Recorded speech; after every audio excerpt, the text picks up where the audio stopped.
எல்லாத்துக்கும் வணக்கம். நேற்று நாஞ்சில் சம்பத் வந்து தாவேக்கால சேர்ந்திருக்காரு பார்த்தோம். இவர் ஒரு அரசியல் வியாபாரின்னு எல்லாத்துக்கும் தெரியும்.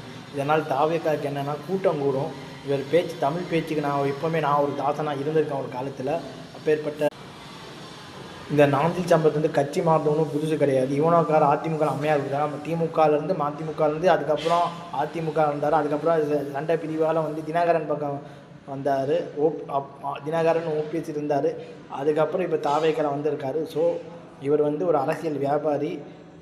ஜென்சி கிட்ஸ் 2K கிட்ஸ் பசங்கள்லாம் இவரை வந்து பெரிய முதல்ல அரசியல் முதல்ல நம்பினீங்கன்னா அது ஒரு முட்டாள்தனம்னு சொல்லிக்கிறேன். இன்னும் சொல்லணும்னா அவர் ஒரு அரசியலில் வேறு மாதிரி பேச்சு இப்படி சொல்லலாம். நான் நாகரிகங்கிற அந்த வார்த்தையை சொல்ல விரும்பலை. ஒரு அரசியல் வேறு எதுக்கு நாகரிகமான மனிதர் உங்களெலாம் புரிஞ்சுக்கணும்னு நினைக்கிறேன். தாவேக்கா தலைவராக சேர்ந்துருக்கக்கூடிய நாஞ்சில் சம்பத் இந்த கட்சியிலையாச்சும் நீங்கள் ஒழுங்காக இருங்கன்னு சொல்லி நான் உங்களுக்கு அட்வைஸ் சொல்லிக்கிறேன். நாக்கு வியாபாரியாக இருப்பீங்க.